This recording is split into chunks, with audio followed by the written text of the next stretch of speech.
Some of you are making decisions about your health right now that feel rational, feel deliberate, feel like you have thought them through, and you are getting them wrong, not because you lack information, not because you don't care, but because your brain was never designed to make good choices in the environment you are living in. And here is the part that matters. Those decisions compound, every single one of them. A small choice about sleep at 11 p.m. tonight doesn't stay small. It cascades into your glucose regulation tomorrow, your cortisol curve, your risk architecture, and you won't feel it happening. What I'm going to give you today is a decision matrix, a framework built on neuroscience, not productivity culture, not motivation, actual brain science. And by the end of this lecture, you will know exactly how to make faster decisions, why your gut is smarter than you think, and why the quality of your daily micro choices is the single most underrated variable in how you age. Here is one decision type most of you get wrong every single day. I will show you which one and what to do instead in about 6 minutes' time. Your brain's decision-making architecture evolved for a world that no longer exists. Let me give you the timeline. For roughly 300,000 years, Homo sapiens made a very limited numbers of daily choices. Eat this, avoid that, stay with the group. The system optimized for speed, not precision. Then, in roughly the last 8,000 years, we invented agriculture, states, economies. And in the last 20 years, we invented the smartphone. Now, the average adult makes approximately 35,000 decisions every single day. Researchers at Cornell quantified this. Most are trivial, but the cognitive machinery does distinguish between trivial and hard tasks. Every choice taxes the same prefrontal cortex architecture. This is what psychologist Roy Baumeister named decision fatigue. And the neurobiology is now well characterized. Your prefrontal cortex, the dorsolateral prefrontal cortex specifically, runs on a metabolically expensive system.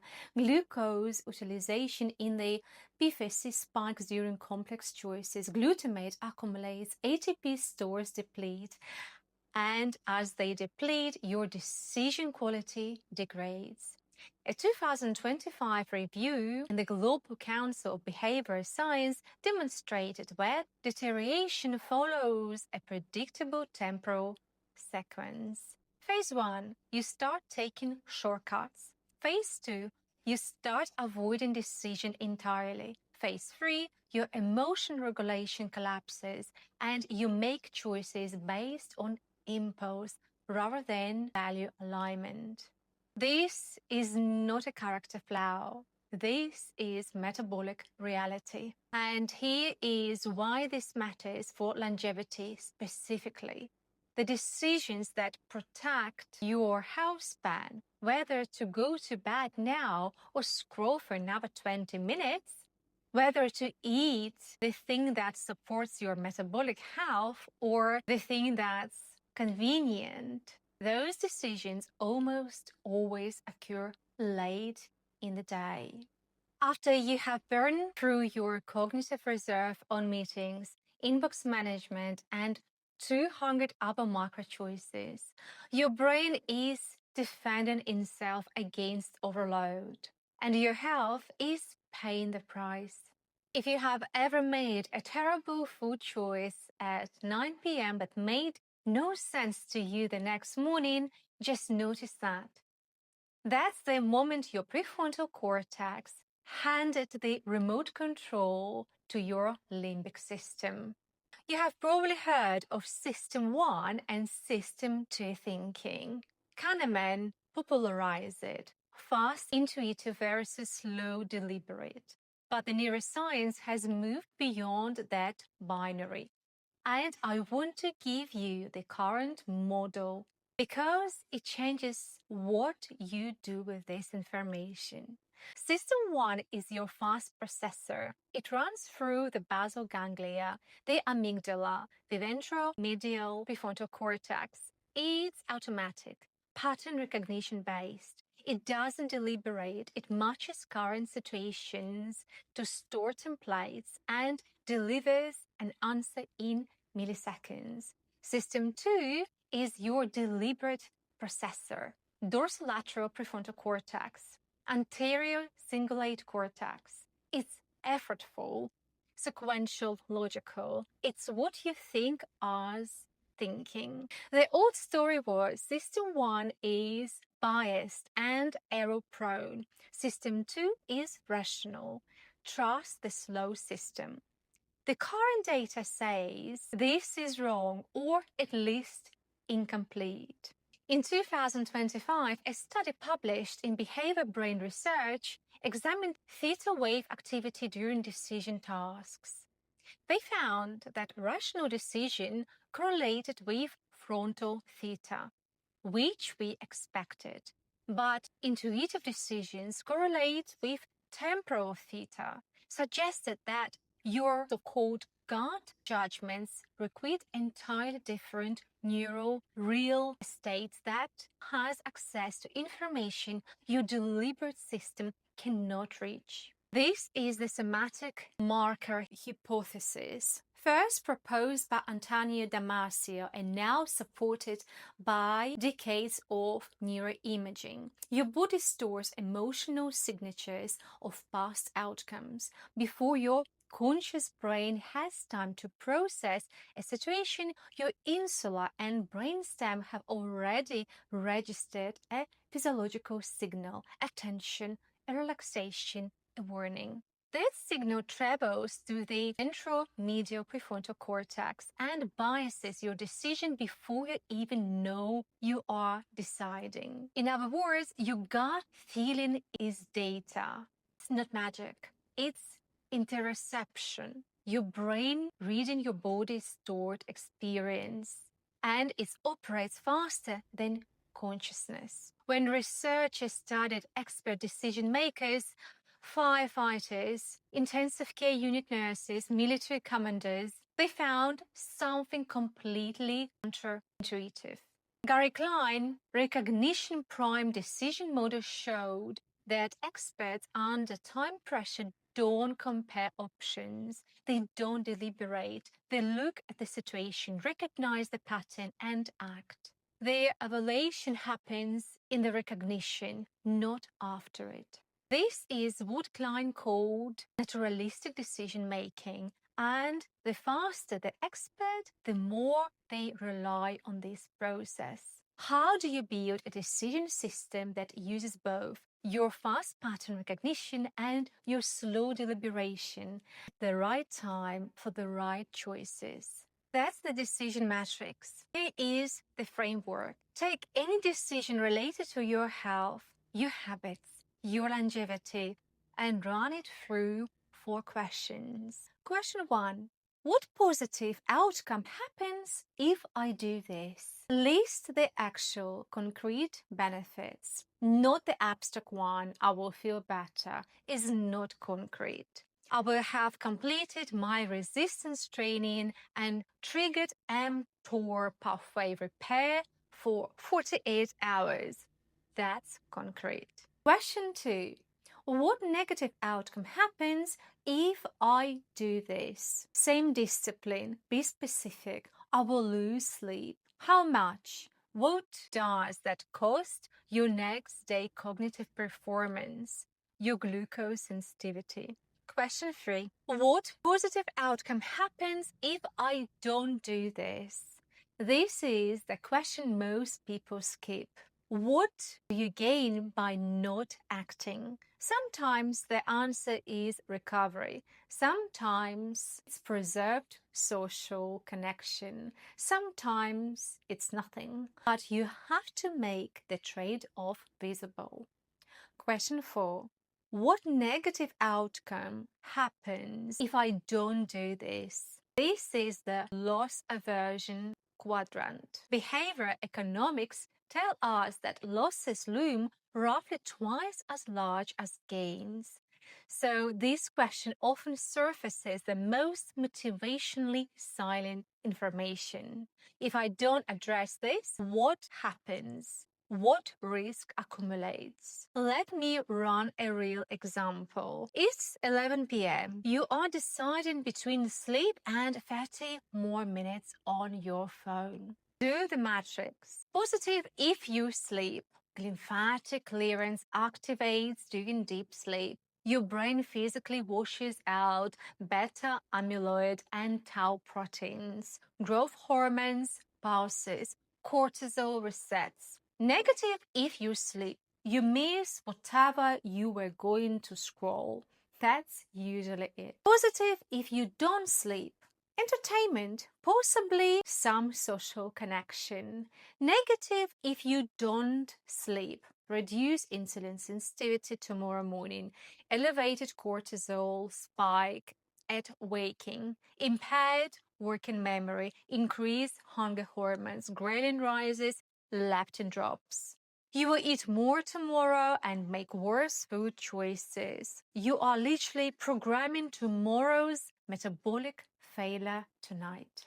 When you see it on the matrix, the decision makes itself. Some of you will see that matrix and still choose their phone. You will tell yourself it's because the matrix is wrong. It's not. Your nervous system is avoiding a different kind of discomfort. We'll get to that. Now let's talk about the decisions that are harder to put on a matrix. Not sleep, not nutrition, but relationships. Because here is what the data shows: your social environment is arguably the most powerful decision modulator in your life. And most people don't treat it as decision at all. They treat it as a given. The Framingham Heart Study, one of the largest running longevity studies in existence, demonstrated that health behaviors spread through social network. Obesity, smoking cessation, happiness itself all showed network effects. Your probability of adopting a behavior increases not just if your friends do it, but if your friends' friends do it. This means that when you decide to change your lifestyle, when you decide to prioritize sleep or change your nutrition or stop drinking, you are not making one decision. You are making a series of downstream decisions about how to navigate a social environment that might resist your change. I have talked before about what social psychologists call the crab effect. When one crab tries to climb out of a bucket, the others put back down, not out of malice, out of instinct. Your improvement threatens the equilibrium of the group. It forces others to confront their own choices. So, part of your decision matrix has to include what is the social cost of this decision and am I willing to pay it? Some of you need to make decisions about relationships that are not serving your health. I'm not going to tell you to cut people out, but I'm going to tell you that every time you suppress a health supporting decision to maintain a relationship, you are making a trade-off, and that trade-off compounds. The question is not, is this person toxic? The question is, what is the aggregate biological cost of this relationship over 5 years, over 10 years? What cortisol load, what sleep disruption, what opportunity cost? The health decisions you didn't make because of the friction this relationship creates. That is the matrix. Run it. Now I'm going to shift because the next section is about speed. how to make decisions fast. And this is where most people get the neuroscience wrong. Let me tell you something that contradicts most popular advice. The goal is not to eliminate intuition. The goal is to calibrate it. Here is the protocol. 3 steps. Step 1. Domain audit. Not all decisions deserve speed, and not all decisions deserve deliberation. The first thing you need to do is audit your decision domains. Your brain has already built recognition patterns in certain areas. If you have been strength training for 5 years, your intuitive sense of when to increase load, when to deload, when to push through, that's pattern recognition. That's expertise. You can trust that. You should trust that. But if you have never studied nutrition biochemistry, your intuitive sense of what to eat is not expertise. It's culture, programming, and marketing. That domain needs the matrix. So map your domains. What you have genuine expertise in. Speed is relevant there. What are you a novice in? Deliberation is required. Step 2. Pre-decision. Your single most effective thing you can do for decision speed is to make decisions before the moment of decision. This is what the military called pre-mortem planning. If you wait until 11 p.m. to decide whether to stay up, you are already in a depleted state. Your prefrontal cortex is tired. Your limbic system is running this show. Instead, you make the decision at 9 a.m. when your cognitive reserves are full. You write it down at 10:45 p.m. I will put my phone in other room and will get into bed. This sounds trivial. It is not. What you are doing is encoding the decision into a different neural state, one that doesn't require deliberation at the moment of action. Research on implementation intentions, Peter Goldwitzer's work now replicated across dozens of studies, shows that specific then plans roughly double the probability of action, not because of willpower, because you have offloaded the decision from your depleted evening brain to your rested morning brain. Step 3. Somatic check. Slower pace, deliberate. When you are facing a difficult decision and you need speed, you check your body, not your thoughts, your body. This is not new age advice. This is interoceptive science. Your insula is processing internal physiological signals constantly. Heart rate variability, muscle tension, gut activity. Those signals are being integrated into your decision circuits, whether you are conscious of them or not. So when you have a decision and you don't trust your gut, learn to read it. Close your eyes. Imagine taking option A. Notice what happens in your body. Imagine taking option B. Again, what's happening? The somatic signals are not always right, but it is always information. And experienced decision makers, the firefighters in Klein's research, the intensive care unit nurses, they are not ignoring their gut. They are reading it rapidly, accurately.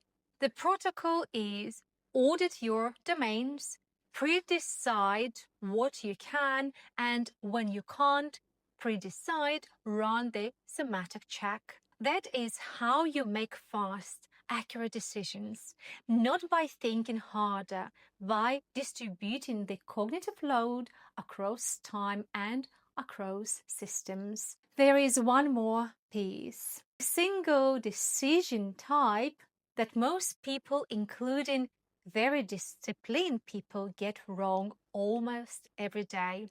It's not about what you do, it's about when you decide what you do. I will show you. Now, I want to show you what's actually happening inside your body every time you make a choice. Because this is the part that most lifestyle advice completely misses. Let's take stress. You make a decision to work through lunch. Small, but that decision triggers a cascade. You skip a meal, blood glucose drops, cortisol rises to mobilize stored energy. Cortisol then suppresses your immune system. It increases insulin resistance. It shifts your brain into threat detection mode, which biases your next decisions toward caution, toward short-term safety, away from long-term optimization. One decision, one cascade, and you repeat variation of this pattern dozens of times per day. Now, let's talk about the opposite direction, the positive compound. You decide to do 10 minutes of physical activity before your first coffee. That decision regulates your cortisol awakening response. It improves your insulin sensitivity for the next several hours. It upregulates BDNF, brain-derived neurotrophic factor, which supports hippocampal function and neuroplasticity. Your next decision about food, about focus, about social interaction is being made by a better regulated brain. Each decision doesn't just affect the outcome, it's targeting. It affects the biological context in which your next decision will be made. This is what researchers at Stanford have called decision cascades. And the compound effect is not linear. Exponential. A small improvement in decision quality today means a better neurochemical environment tomorrow, which enables better decisions tomorrow, which further improves the environment. The same is true in reverse. Decision fatigue begets more decision fatigue. Poor metabolic choices beget more poor metabolic choices, not through moral failure, but through glucose dysregulation. Your willpower is not a character flaw. It is a biological state. It is modifiable. I want you to notice if you are feeling slightly uncomfortable right now. Some of you are. That's your brain recognizing something it's been doing. Don't push it away. Just notice it. Here is the mistake most people make with intuition. They either worship it, trust your gut always, or dismiss it entirely. Only data matters. Both positions are neurologically naive. Your intuitive system is a pattern matching engine. It takes your accumulated experience, detects regularities you can't consciously articulate, and produce signal. In domains where you have genuine expertise, that signal is often more accurate than conscious analysis. Your rational system is a logical processor. It takes explicit information, follows rules, and produces conclusions. It's slow but transparent. The integration works like this. And this is the model that emerged from the current neuroscience, from people like Damasio and Klein and the interoceptive researchers. Your rational system should set the parameters, define the domain, choose the decision framework, run the matrix when there is time. Your intuitive system should execute within these parameters. When parameters are clear and the domain is one of expertise, trust the fast signal. And when the two systems conflict, When your gut says one thing and your analysis says another, do not automatically default to either one. Instead, investigate the conflict. What information does your gut have that your analysis missed? What assumption is your analysis making that your gut is challenging? The conflict itself is data. The most skilled decision makers sit in the tension between the two systems. They don't resolve it prematurely. This is what interoceptive training does. You learn to feel the somatic signal without being controlled by it. You learn to use the analytic framework without ignoring the body. And over time, the two systems calibrate each other. Let me give you the matrix applied to the four domains that most directly determine your lifespan. Domain 1, nutrition. The decision rarely, should I eat this or that? The real decision is, am I eating in a way that supports my metabolic architecture? Run the matrix on your default eating pattern, not on individual meals.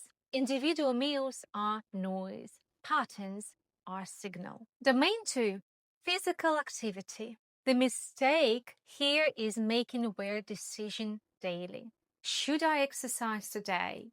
This question depletes you. The matrix answer is almost always yes. The biological cost of not moving is far higher than the cost of moving. So pre-decide, schedule it. Remove the decision entirely from your daily cognitive load. Domain 3, sleep. This is a domain where most people make the wrong decision most frequently because the cost is delayed. You don't feel the effect of poor sleep tonight. You feel it in your cognitive performance, your metabolic health, and your emotional regulation tomorrow and next week and next decade. The matrix forces you to make that time delay visible.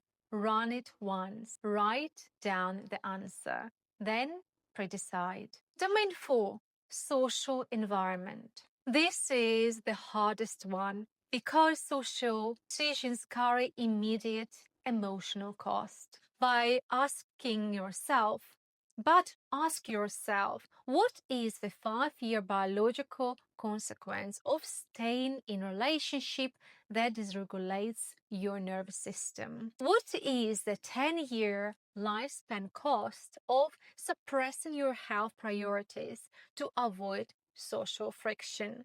Most people never run that matrix because the answer is uncomfortable. But that discomfort is precisely the signal you need to pay attention. Let me leave you with the single principle that ties all of this together. Most people think the goal is to make better individual decisions. That's wrong. The goal is to design decision-making environment that makes better decisions automatic. Your brain is a biological system. It has metabolic limits. It fatigues. It takes shortcuts under load. It is influenced by social signals it doesn't consciously register. You can't willpower this architecture, but you can design around it. Pre-decision what you can, run the matrix on what matters, audit your domains, calibrate your intuition, and most importantly, stop treating decision fatigue as a moral failure. It is not. It is a predictable, well-characterized neurological phenomenon. And once you understand it, you can work with it rather than against it. The quality of your daily decisions is not determined by how hard you try in the moment. It is determined by the systems you built before the moment arrived. Build those systems, run the matrix, and watch what happens. Not just to your health, but to your entire experience of being in a body that makes choices. I will see you in my next lecture.